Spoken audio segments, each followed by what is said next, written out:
I would be dead if not for you. You risked your life to save mine. Yes, you would have done the same. Yes, but I am a better person. I wanted to. I understand. Perhaps. And perhaps you do not understand as much as you think. Pray that you never do, Shakar. Pray that you never truly understand. Molari, understand that I can never forgive your people for what they did to my world. My people can never forgive your people. But I can forgive you.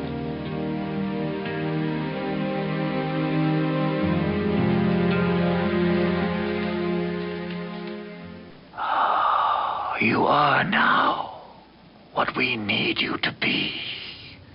A beaten, resentful people who will have to rebuild.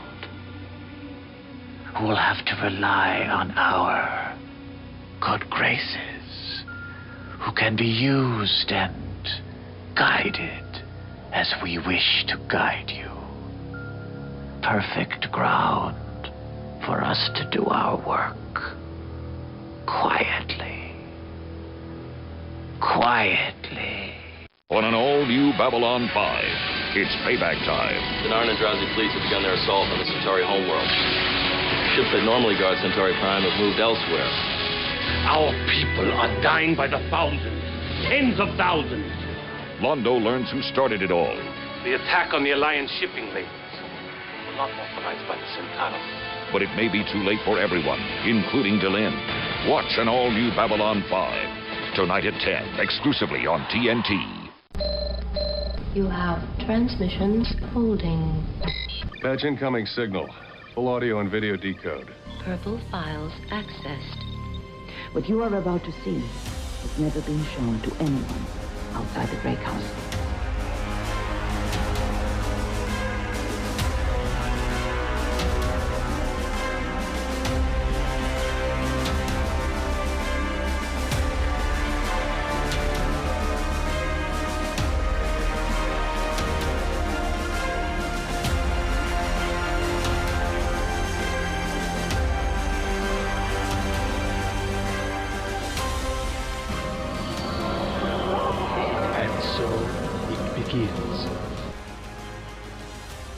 Hello, everyone out there in podcast land. Welcome to Grey 17 of Babylon 5 podcast, part of the Front Row Network and NPR Illinois Community Voices. We're a group of newbies watching Babylon 5 for the very first time, and a group of first ones watching Babylon 5 for the umpteenth time. And we are here today to talk about an episode I've been waiting for a long time, The Fall of Centari Prime. I'm Scott, and with me is... Kevin. Emily. Mike. Justin. Blake. And Nicole. And before we get started, I just want to say a personal thank you to everyone on this team, but also everyone listening. As you have probably heard or have seen on our social medias, I went down at the end of August with what turned out to be a stroke, and it was not fun, let me tell you. I really appreciate all the support and everything else, and as I posted on our social media and I've talked to these guys about, I feel that I've taken a corner in my recovery to where I'm feeling much better this week than I have in the past month. And I think that at the end of the day, it looks like I'll have a full recovery, which is very, very helpful to know, because there were some weeks there where I wasn't too sure. So I really do appreciate everyone's support and everything else. And I'm happy to be back. And thank you to Blake and the team for keeping things going and just running the show without me. And it was some great shows. I got to listen to them when I was in the hospital, so it was fun. It was great. So Scott, yeah, Blake. Before we go, just in case you're wondering where the Patreon money went, it's in my bar. Oh, excellent. Just so you know. You know, I think that is valid. I think that's valid. We also may need to use some Patreon money for my bills. Wait, we probably shouldn't do that. Never mind. Helicopter flights are expensive, let me tell you. But yeah, so let's go ahead and start talking about this episode, which, guys, we only have 4 episodes left. And just so everyone knows the timeline here, we're going to do this episode. We're going to do Wheel of Fire, Objects in Motion, Objects in Rest, and then we're going to do a few TV movies and DVD movies, which are going to be River of Souls, followed by The Road Home, and then finally Call to Arms. And then we'll be finishing up with Sleeping in Light. So Sleeping in Light will be the last episode proper that we do talk about. We may go back and talk about Crusade. I know, Ryan, you want Crusade, but we may. But I think we'll end the show proper with Sleeping in Light. So we're only a few episodes left until we get to that point. So a reminder before we get started to click all the links down below, join our social medias. We're on Facebook, Twitter, and Instagram. And then also, if you can, leave us a review, especially on Apple. That really does help the show grow. We are currently at 412,000 views and listens. So thank you so much for sticking with us. We really hope to get to that 500,000 point before it's all said and done. So if you can help us leave a review and share the show, that'd be great. Okay, guys, let's go ahead and get started. Blake, I believe you have a synopsis for us. Sure. Sheridan shows up at Centauri Prime to find his Alliance ships whooping their ever-loving asses. Londo pulls Jakar from a cell, and Londo's fate and that of his people get decided with that weird, creepy, crawly, drock titty thingy that crawls up and takes control of Londo. You gotta love some drock titty. That's great. Right. Okay, we'll go ahead and get our first impressions out of the way. And I gotta tell you, Justin, this has been the episode I have been waiting for nearly 5 seasons, because you have been the guy talking about Londo and redemption. And here is the episode where we finally find out Londo's fate. So, Justin, first impressions. Wow, this was a heavy episode, man. Honestly, I got brought to tears with a couple of the scenes where, especially the scene where Londo is saying goodbye to Jakar. And when we discover that Londo's a prison in his own fucking world, he realizes he has no choice. If there's any one quote that I will pull out of this episode, it is that when I was at Babylon 5, I didn't have any power, but I had all my choices. And now that I'm emperor, I have all the power and no choice. And that hit me hard. You know, the scenes with, of course, we have gone on and on and on many times about the scenes with Londo and Jakar and how powerful those can be. And, you know, that scene where he was saying goodbye to Jakar and Jakar forgave him for everything literally brought tears to my eyes, and that really hit me hard. But also like a lot of good scenes in this, like the scenes with Delenn and Lennier. It was a really heavy hitting episode, and this has to be one of my favorite episodes of the season. I'm not gonna lie. When we interviewed Peter quite a bit ago, he alluded to this scene as one of his favorite scenes with his good friend. We actually threw that scene into the interview, and that's why I told the newbies they couldn't watch the interview video, but that's in there as well. So let's go to Emily. First impressions. It wasn't terrible. Of course. No, oddly enough, I found myself feeling really bad for the Regent. Like, I didn't think I would end up missing him, but I don't know. I just felt so bad for him because he ended up in a position I don't think he ever wanted to be in. I don't think he even wanted to be in a position of power. He just got stuck there. Yeah, it was interesting to see Londo's response to finding out the full consequences of his actions. Because when we first started, it seemed like he was excited to be emperor, and now that he's there, he realized it's a shit show, and it's worse than he could have ever anticipated. And I'm also really curious what everyone thinks about the whole Lennier and Delenn situation when they thought they were gonna die. So Nicole, first impressions. This was really depressing. This was a hard episode to watch. As you guys know, I'm the yay, positivity, love, blah, blah, blah person. This whole episode from start to finish was just heavy and sad and hard to digest. I feel like all the progress Londo has made is now gone. Emily, I'm kind of with you. The Regent's little monologue made me a little sad too. I definitely cried when Londo and Jakar said goodbye and they did their bro hug. Basically, he was telling him everything's changing. And clearly we saw that in the next interactions with him. It was interesting to learn how he got the keeper and all that. A lot of questions were answered, which was good. Glad Delenn was found. I also can't wait to talk about the Lennier Delenn thing. It gave us what we wanted in the sense of answering a lot of questions. And gave us some information that is needed to kind of like progress the story along. I just didn't particularly like the way it was going because I'm a happy person. So, and one thing Delenn said at the end to Londo was that he had a darkness around him and that she would pray that that can be gone.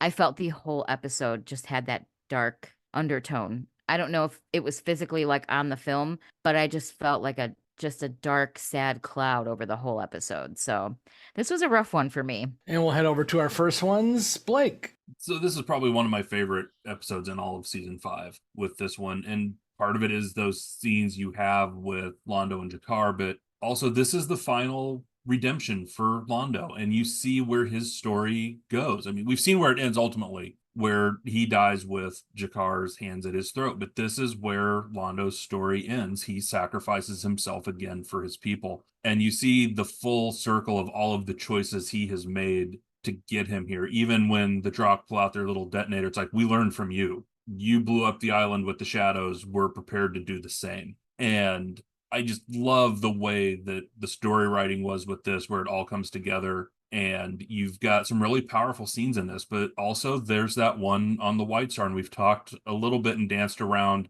the issues with how Lennier's storyline went. And again, I think that comment on the White Star, there's been bits and pieces that I think if you go back watching throughout the series, Lennier was always written to have a bit of a thing for Delenn. And that comes full circle again here with the comment on the White Star as they think they're about to get blown to bits, where he has that "I love you," and then Delenn says "I know," but then saves face with it later with "you said something and I didn't hear you, there was all of the alarms." I just think that scene was well acted and great between those two actors as well. Mike. Yeah, it's a really solid episode. The whole Fall of Centauri arc, I kind of consider these last 2 episodes and this one to be all kind of a movie almost in and of themselves, and it's great. It features so much weight, so much gravity. It is, I agree with Nicole, it's a depressing episode for the most part because of the heavy consequence that is laid upon Londo, and it's a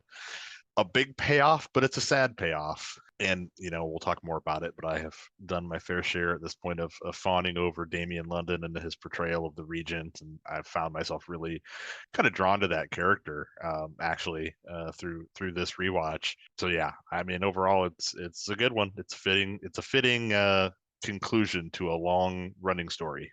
Kevin. I find myself agreeing with everybody. I think it is a sad story, but it is definitely my favorite aspect of season 5. Don't care too much for the early part of season 5. And other than Lockley not being in this episode, almost everyone's in it. And besides, Damian London, who I totally agree. Wayne Alexander also plays the Drock, and we've seen him in other parts in the series before, a couple of key ones. So it's good that he's still in the mix there. But yeah, the stuff with Jakar and Londo, it's very touching and very sad. And Lennier's storyline is also, very depressing in a way because it's unrequited love.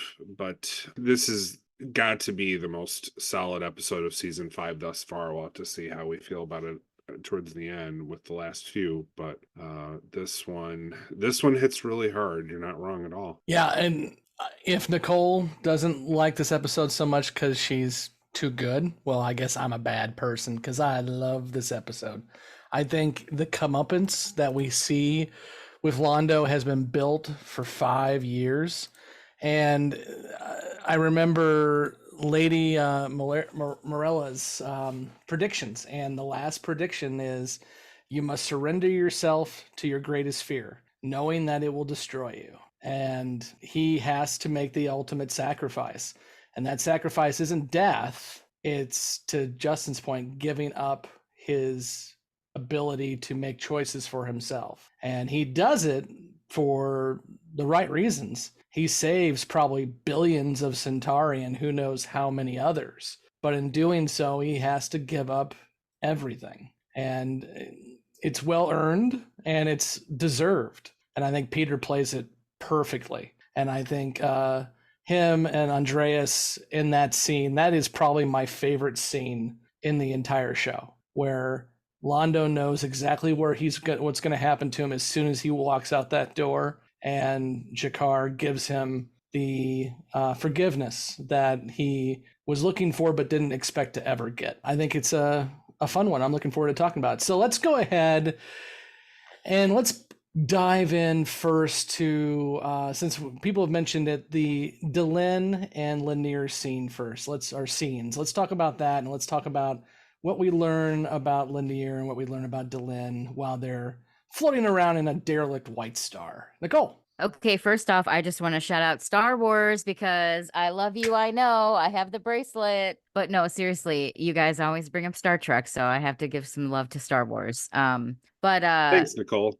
You're welcome. I saw that the minute that happened, I was like, I like screeched. I was very excited. That whole scene, it really felt like they really thought they were gonna die, and I think at that moment, Lennier just wanted to get that off of his conscience because he thought he would never have an opportunity to truly say it to her, right? Is what I assume. When you're in that, and she even said at the end, like, oh, when we're in a moment of stress, we say things that we wouldn't normally say. Like, I thought it was really kind of sweet the way she tried to you have nothing to explain. You don't have to apologize. You don't have to explain yourself. It was sometimes when you think it's the end, you have to say what you're going to say. Basically, she was really complimented, and she was like, I just felt very complimented and I felt very appreciated or whatever. So I think she handled it very gracefully with him. Yeah, I was not surprised that kind of happened because they really did think they were going to die, right? I was surprised that she said, I know, back to him, though. I thought maybe she would just brush it off, but she acknowledged it. And then the way she handled it after, I don't know. I thought it was sweet. Justin. Scott, you're 100% correct in terms of like unrequited love, but like if there was never an example of the friend zone, this is the best one.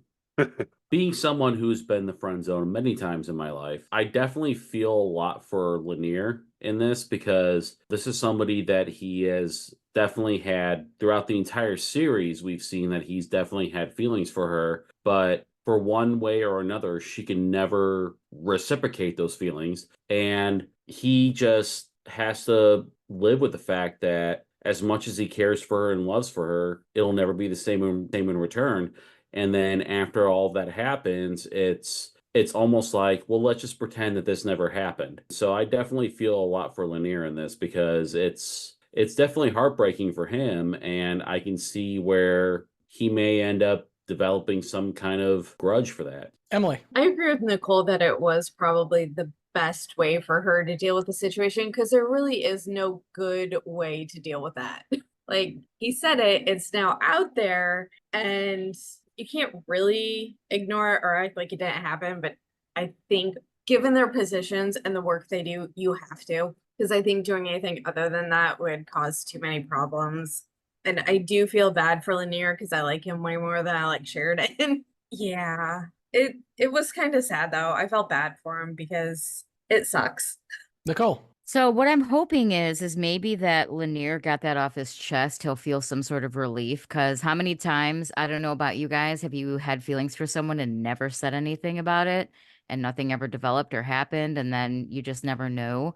So I feel like good for him that he said it in that moment because at least now it's out there and she knows and hopefully he can just move on and move forward with it. And he kind of knows where he stands with her too by her reaction. Because yeah, like sometimes people will keep things, and it's not just feelings for someone. It could be like a secret or whatever. Like sometimes people keep things in, and I feel like it could eat away at you even more. So I'm glad that he blurted that out, and I'm glad that it was handled the way it was because at least it's out there. At least she knows, but she already knew too. Hopefully he doesn't feel embarrassed or distance himself from everyone, and he maybe can feel some, I don't know, sort of relief that he got it out there. Justin. This can't be a surprise. She has to have known for a long time that Lennier had feelings for her. At the same time, I think that the way that she approached it and the way that she kind of embraced it to a degree by saying, you know what, I feel very loved. I'm very flattered by what you had to say. Yeah, while it sucks for him, I think that she handled it perfectly well, but she had to have known for a long time that this was something that he felt for her. So finally they were able to address it and not maybe come to an agreement, but honestly just, you know what, this happened, let's put it to bed and let's move on with our lives. When they had already established that the only way that Minbari can lie is if it's to help someone else save face. So this fits with that exactly right, which shows you how good the writing is, because this had long been established before that it was part of Minbari culture. And yeah, it is heartbreaking. I mean, you know, Lennier is a fantastic guy, and you know, she's in love and married to somebody else and cannot reciprocate. And yet she has a lot of affection for him. You can tell that. You know, you wouldn't go to the lengths that she did to try to help him save face if she didn't care a great deal. And, you know, she's obviously his mentor. So it's very sad, but it's also very touching. You guys are so deep and sensitive, and I'm over here just trying to hold back from saying that Lennier ain't ever gonna get that Mimbussy. Jesus Christ. And that's why we love you, Mike. Wasn't me this time. Mike, how long have you been waiting to say that? At least 5 minutes. I'm proud of you for holding it in. I'm proud of you. Well, and when Nicole was talking about, you know, like having things that have never been expressed to somebody, I was desperately trying to think of something to be like, Kevin, I have something I have to say to you. Oh, awkward. Great. Hi. How are you? Hey, boo. I love you. You're going to have an all-new outtakes video by the time we're done. We're one giant outtake video. This is true. I mean, you can just take the whole run of the show and say, we're just going to leave this one on the cutting room floor. It's great. Well, that's the sad part, is I did tell people there are things that didn't even make the outtakes that were that bad. I can't leave you all alone for any time. It's fine. So let's go ahead and pivot to the other piece that's not about Londo, and that's the little bit of alliance stuff we get. We got Sheridan trying to deal with the fact that you've got the Drazi and the Narn going after Centari Prime. He's dealing with Delenn being missing and having to deal with the fact that this war is getting out of hand really quickly. Justin. Well, I guess it just shows how much Sheridan just does not have control over the situation. Like, you know what? As much as Sheridan tries, and I tend to give Sheridan more of the benefit of the doubt than like other people do, Emily. But you know, he's trying his best, but honestly, at the end of the day, it shows that how fragile the alliance is. And at the end of the day, he does not have control over a lot of the situations. And even when the Narn were going against them and saying, you know what, you can either stand and fight with us or you'll be against us. And it just sucks for like someone who's trying to build a coalition or some kind of alliance, and at the end of the day you just realize how little power you have. Emily, do you have any thoughts on Sheridan? I'm gonna keep him to myself. Really? Because you know I'm right. First. It's your first time back for a bit. I'm gonna be nice. The menace, as I heard while I was posting The our mini episodes. menace. Kevin, Not what do as you got? bad as I could be. There ain't been a damn thing mini about it. Exactly. I am short. This is true. You make up for it in chutzpah. Kevin, what do you got? The other good part of the writing in this is that, you know, normally it would have been, you know, Sheridan going to Jakar and being like, hey, can you help me out with your people? But he was off the board because he's stuck on Centari Prime. The control that Sheridan would normally have wasn't available to him, or at least the political alliances he's made wasn't available to him. So he's got no one to have any influence over, you know, in either the Narn or the Drazi. So I'm a little bit surprised, you know, that he didn't find a better way of it to try and solve the problem. But I kept waiting for him to put his fleet in between the planet and and theirs to try and force the issue, but thankfully none of that was necessary. But man, I don't know how you don't kick them out of the alliance or sanction them. All you're going to do is sanction the Centauri, who, you know, if you believe all of it, don't think that anyone but one man was really part of it. So you're going to punish the rest of them when they've already gotten a pretty serious bloody nose. It doesn't seem like that's the right way to handle it, but we've already kind of established that Sheridan might be a military guy, but he's just not quite the diplomatic skill level that others are. Mike, the way that they handled the alliance stuff in this was actually pretty interesting, and I agree with you. I appreciate the fact that the Narn were involved, and you found yourself dealing with Natak, played by Robin Sachs, but we didn't.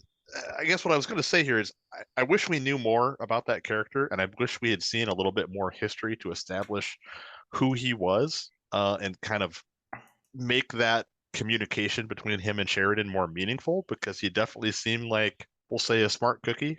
He seemed like he outmaneuvered Sheridan, or felt like he outmaneuvered Sheridan and forced him to do what he didn't want to do. And that was really interesting, and I was glad that they left G'Kar out of it, because it would have felt lazy if they hadn't. The other side of that is, the Drazi continued to be the biggest assholes in the galaxy, and I don't understand why they're still in the alliance at all.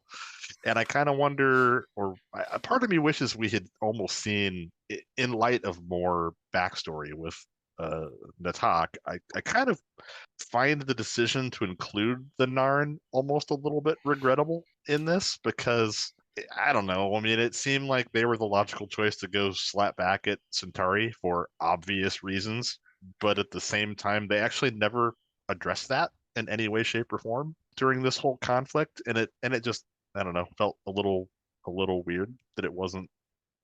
I don't know where I'm going with this, really. just that, and including the Narn and giving them the chance to go seek revenge on the Centauri, but then never really spelling it out or speaking to that effect was a choice. Justin. No, but Mike, you made the point 100% correctly. It's, if you're looking for anyone to go and hit somebody, you're going to choose the Narn 100% of the time, because it's like, hey, guess what? You want to go fuck these people up? I know you do. Why don't you join us and let's go hit them? If I were somebody who was sitting there and finding a reason to hit the Centauri, I would 100% every time go and try and build an alliance with the Narn, because they have more reason than anyone to want to go and fuck them up a little bit. So you're not wrong, and I guess I mostly just have the issue that they didn't speak to that. I mean, it's obviously not a stretch to connect those dots. I get it, but I don't know. It felt like something that should have appeared on screen. Like, hey,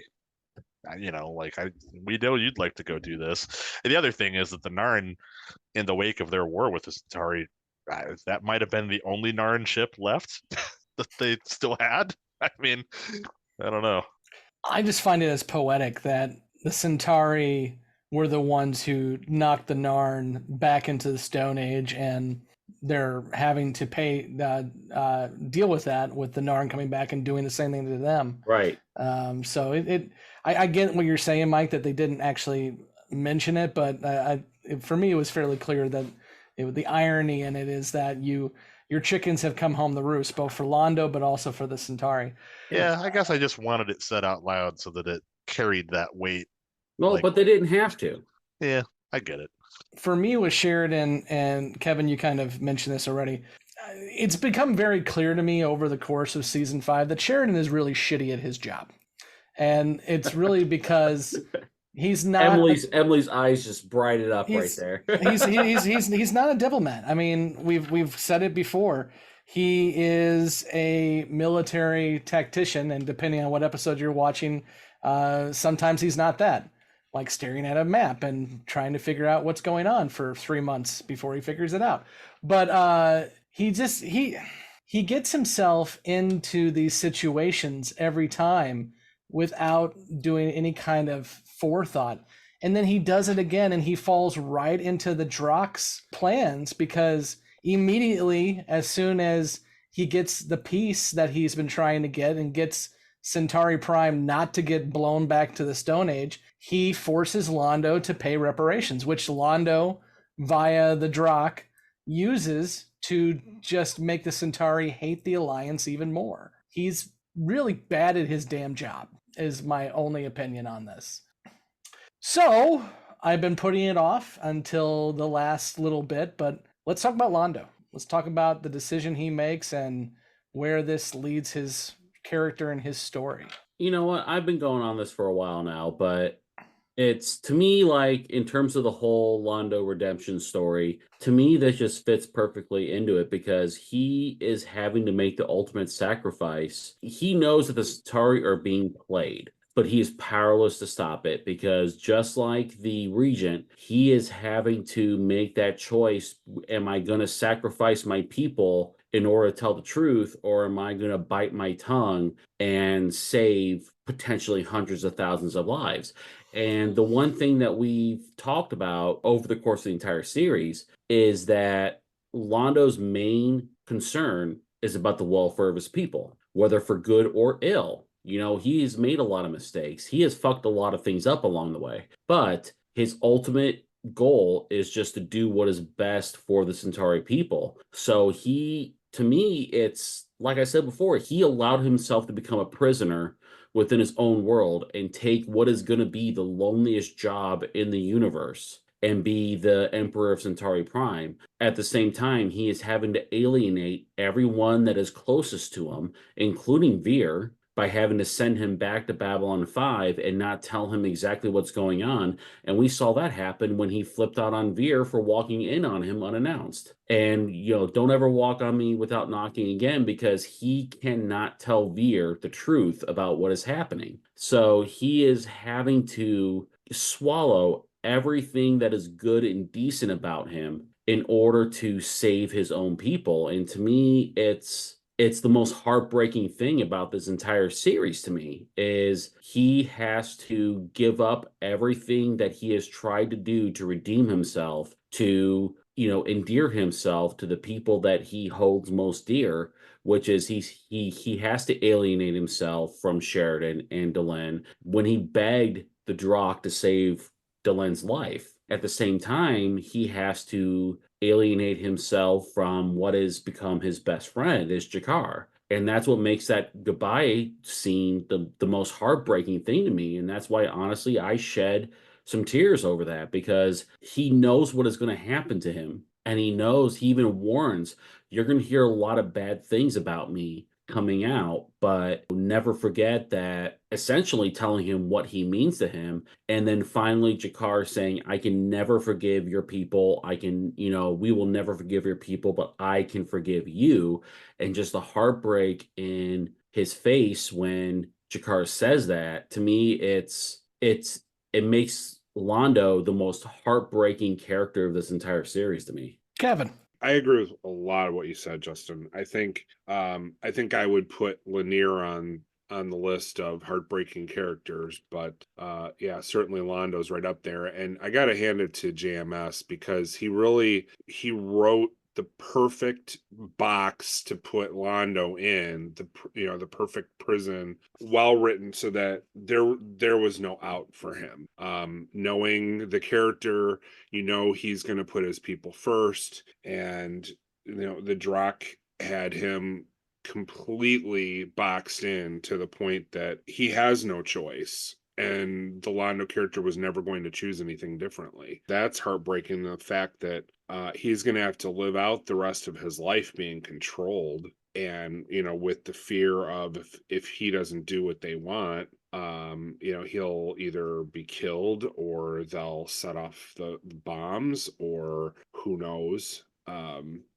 It's interesting to me that they didn't continue with the whole idea of the out of phase situation, because the first time we saw the Drakh was on a white star, and it was very shaky, and it seemed like they were completely out of phase, or at least partially out of phase. And I thought that was a really cool design, but my guess is that would have made it really difficult to try and interact with, and probably expensive too with the visual effects. So I understand why they didn't continue with that, but I really liked that effect. I thought it was really unique. I don't think I've ever seen another creature design that was anything close to that. What's funny though, Kevin, is from behind the scenes, the reason they did that is because they didn't like the costuming that they came up with for the Drock. So they hid what they felt to be bad costuming using that effect. No kidding. Okay. Yep, that was the reason. Okay. Yeah, that was never meant to be the thing. And of course, in this episode, they stick Wayne Alexander in there, so it all makes it perfect because Wayne Alexander does everything It's right. brilliant. Yeah. Yeah. It's just I've never seen a creature design like that. That is the most unique way of presenting an alien that I can think of. So it's just a shame, but yeah, and the Veer stuff, we could go on and on about Peter and Andreas, and I would agree with all of it, but I think the thing that really struck me, because I've seen this a few times, I was really focusing on the Veer and Londo aspect. And I almost found that as heartbreaking, or possibly even more so, because Veer is his constant, he is his mentor. So it is really awful that he's got to send Veer away, and is desperate for Veer not to find out what's going on, because if he does, Veer will go down that rabbit hole of trying to figure it out and trying to help Londo out, and that'll either imperil Veer's life or the entire world, or at least Londo's and his. And Londo cannot afford to have that happen, so he's got to, as we've said before, alienate everyone. But Veer was probably the most important to alienate. I think to add to that, I don't think it's just to protect Veer. I think Veer is, Londo's Jiminy Cricket, and the more Veer is around Londo, the more Londo's gonna start questioning his decisions. So he's just trying to get rid of him.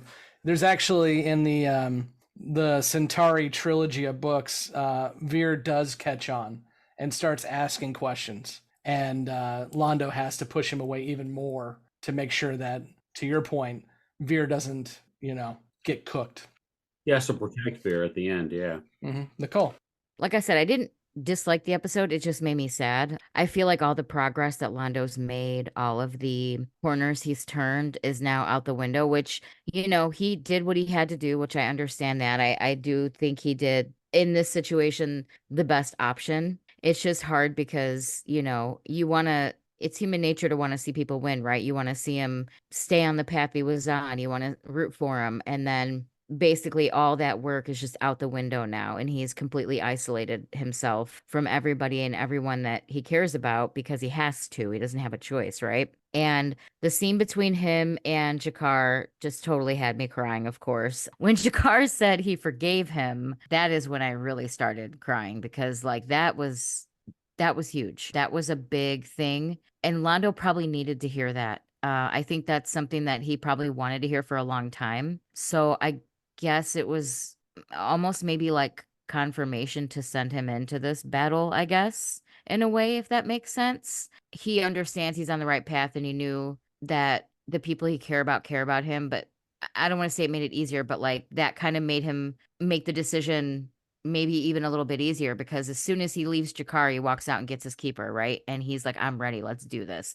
So it's like he tied up his loose ends, he did what he had to do, said goodbye to his people, and then went and did it, So I thought, I don't know, it was just very emotional. And then, when he said the whole thing about how he had tons of choices and no power, but now he has tons of power and no choices, that also kind of hit home too, because he has always wanted what's best for the Centauri people, but in the very beginning, he kind of did lament about wanting to be in power, wanting to have some say, or wanting to be authoritative in a way. And now that he is, it's like, oh, this sucks. And now he's isolated. I understand why it had to happen. I get that it makes sense story-wise, and he did what he had to do. Just for me as a fan, it was just hard to accept, I guess, and a hard pill to swallow. Kevin. I got to call out here what an incredible character journey G'Kar's been on. we talked a lot about Londo, but for Jakar to stand there and, look at Londo as a friend, I think, or at least somebody that he has grown to like, and for him to be able to forgive Londo, that's huge. You never watching the first season would think that Jakar would have that kind of growth, but he's had the most amazing journey of probably any of the characters that way, and that was huge for him, and I thought that was really powerful on that end of it. Justin. Well, and I'm going to swing at this from the other side of the batter box, talking more about Londo. Just that the montage towards the end where he's sitting there staring out the window and he just goes through and reflects about the life that he's giving up. When he reflects about all of his time on Babylon 5 and the people that he, the antics he got into, the people that he met, the sincere moments that he had with Jakar before the war started and everything like that. He is honestly sitting there having to reflect on everything that he's giving up in order to do what he feels like is right by his people. And to me, like watching through all those past scenes of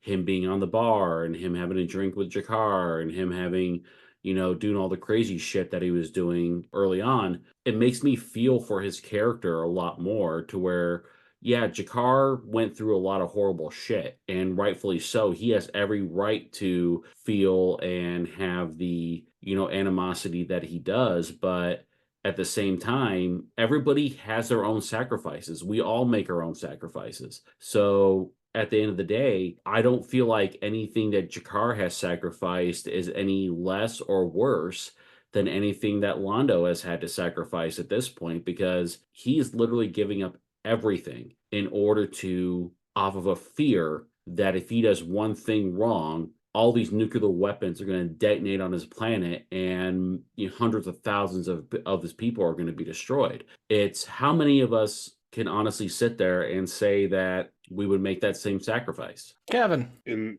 the reading I was doing, I saw where Andreas and Peter were talking about this scene, and as you alluded to, Scott, when we did the interview, we did talk to him about this scene, but it really was the toughest scene that the two of them did throughout the series. And one of the things that Peter talks about in the reading I was doing, where was, this was two actors struggling to find the right way to do the scene, because they are not only saying goodbye to the biggest chapter of their characters, but they're also reaching the end of the show too. So it was fairly emotional for the two of them, and a tough scene to get through for them. But man, the finished product was amazing. I thought it was really good. The only thing that I thought of, and I wanted to hear your opinion on this, did anyone find it surprising that the Drak were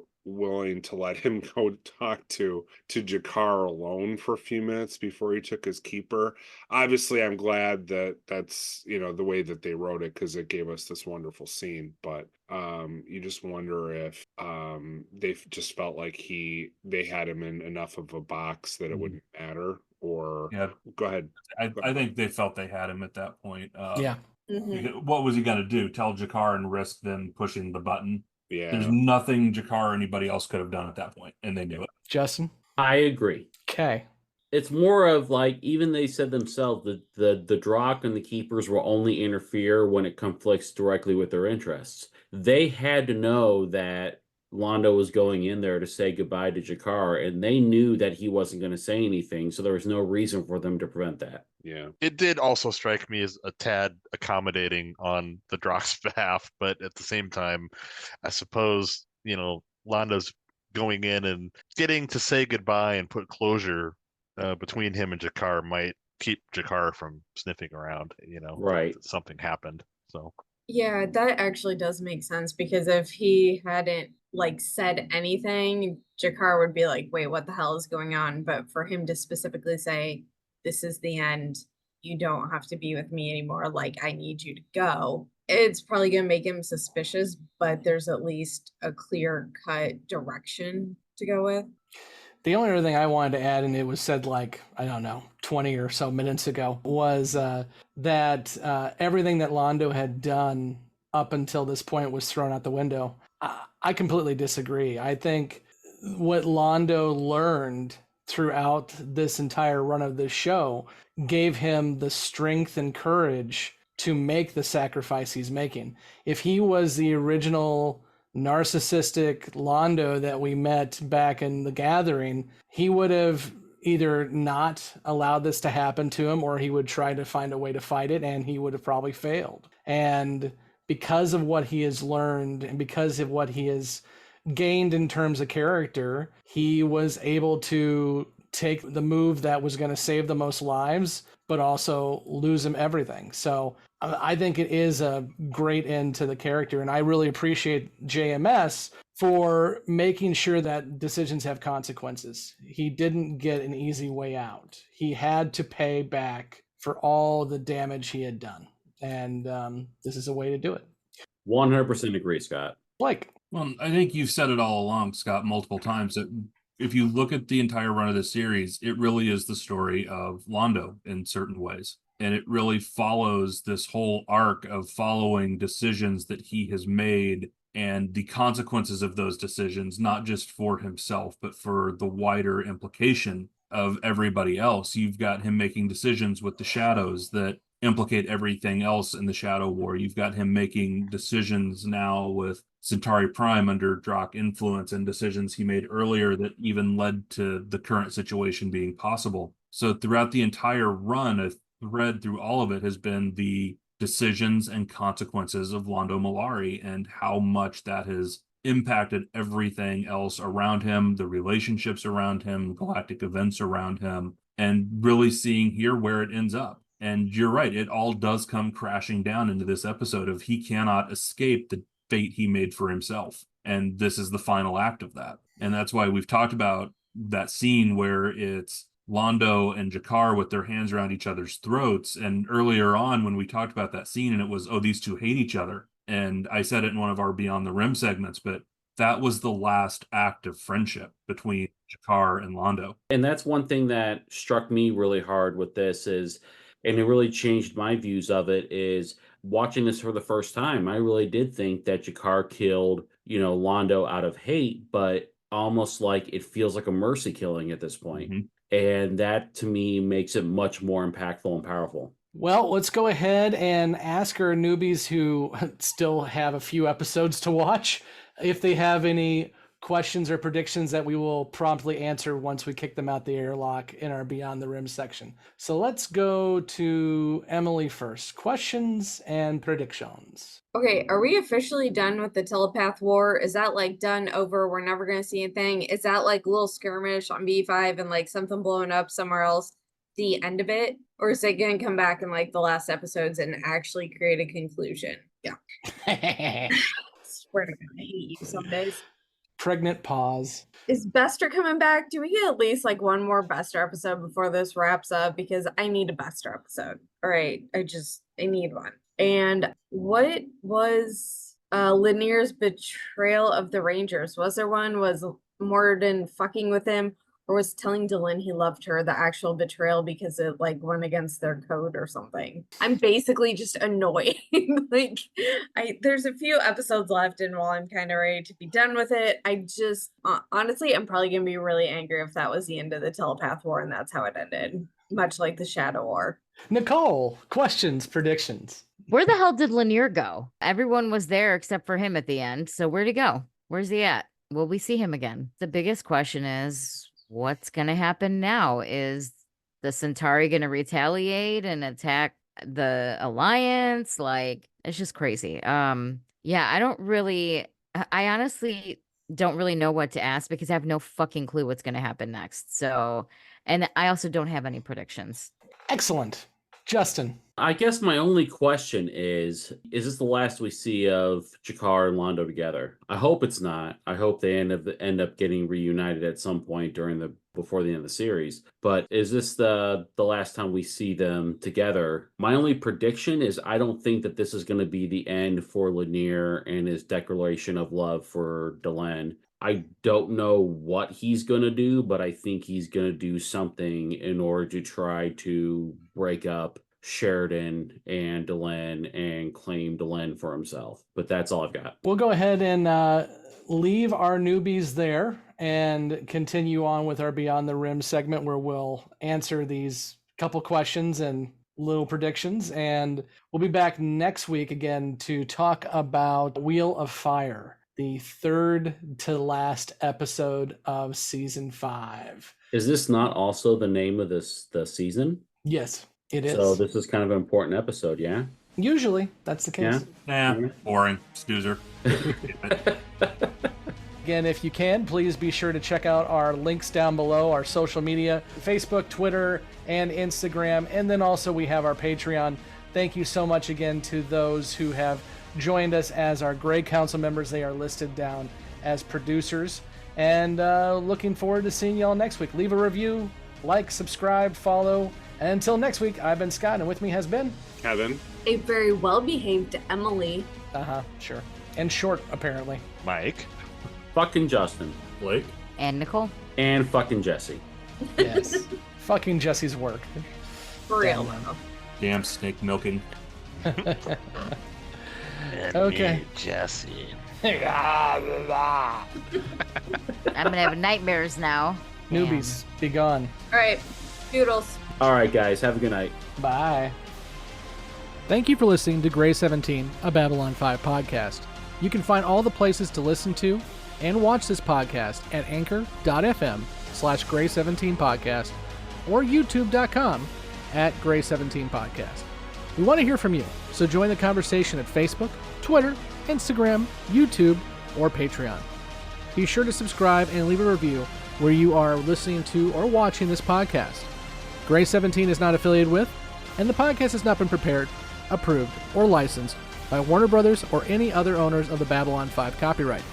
All clips included in this podcast are the intellectual property of the respective copyright holders. They are included here for purpose of review, and no infringement is intended. The opening and closing themes are available from Falling Matter on YouTube. And what's out there? The rim. And beyond that, the truth.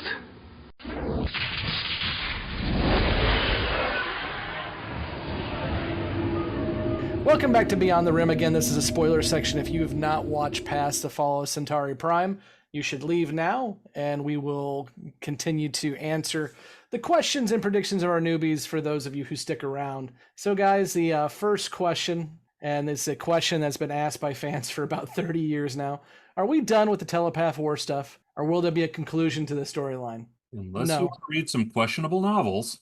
Yeah, but even those, like, they kind of sidestepped the war because JMS wanted to have clear reign if he ever did anything with it, which he hasn't. So, no. Well, that's why we were saying in the midsection here before we started in, it's less of a telepath war and more of a telepath conflict or police action, to put it in U.S. diplomatic language. Yeah, the only things we know for sure is that there is an attack on Telepath HQ, which is led by Lita and Lennier, which makes absolutely perfect sense, and both of them die. Yay.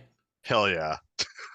Even Bill Mooney, because what happens is when we get to Sleeping in Light, which was obviously filmed in season 4, the script says that Lennier died between season 4 and Sleeping in Light.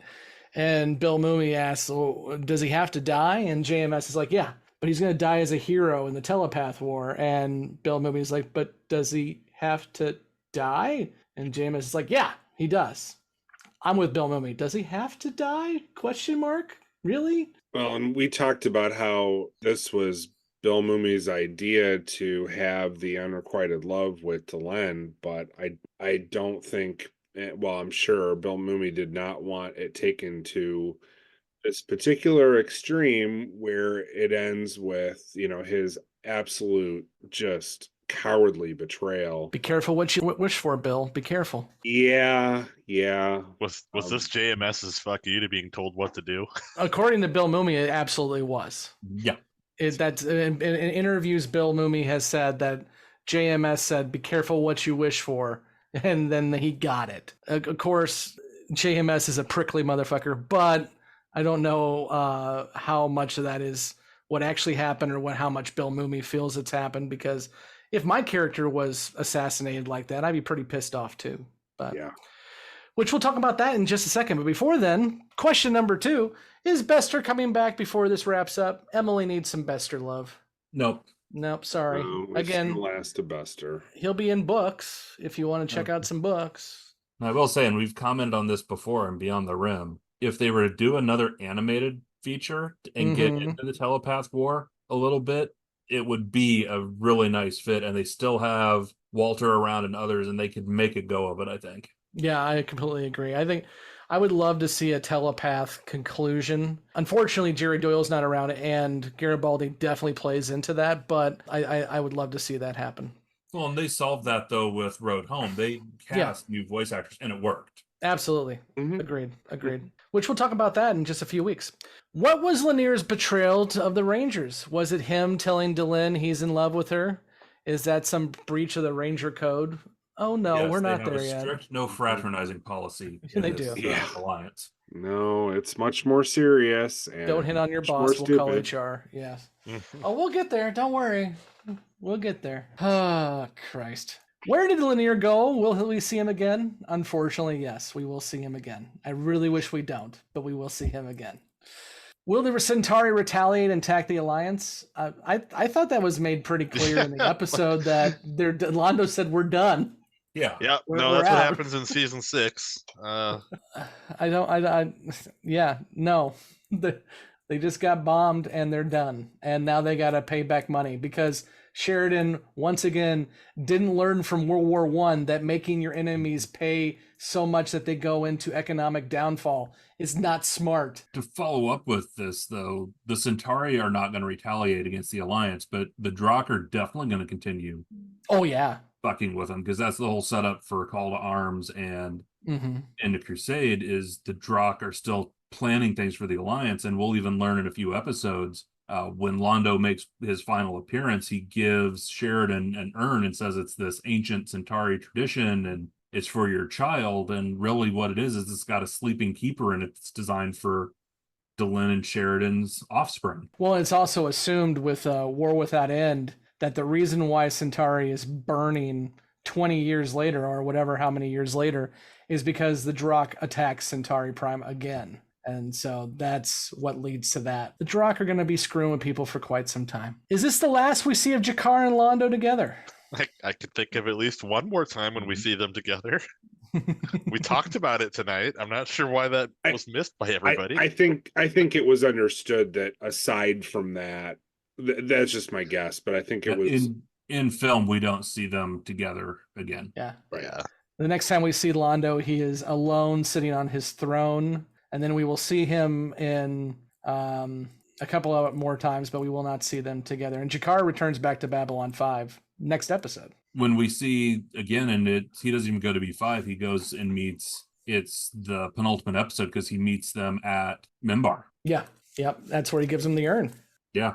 That's why that scene in this episode had so much power, is because Peter and Andreas were such good friends and liked doing scenes together so much. And this was the last major scene that they were going to get to do at all. And then predictions. This is not the end of Lennier's storyline. He will try to break up Sheridan and Delenn. Yep. Not try to break them up. Try to kill Sheridan is what's going to happen. And it's really fucking stupid. Minor distinction. It's really Tomato, fucking stupid. tomato. God, I hate that whole storyline so freaking much. It's just bad. Yeah, it is. Anything else you guys want to add? Got nothing. We've only got a few more episodes and a few more movies, but we do get to see Lockley in a bikini, so we've got that going for us. I think we have a friend that wants to join us for that too. Oh yeah, really? Yeah, I believe our favorite friend from Down Under wants to join for that one. It's because he loves Lockley. My friend from Down Under likes her in a bikini too. There it is. Jesus Christ. Please leave that in. Kevin. Actually, make that our outro.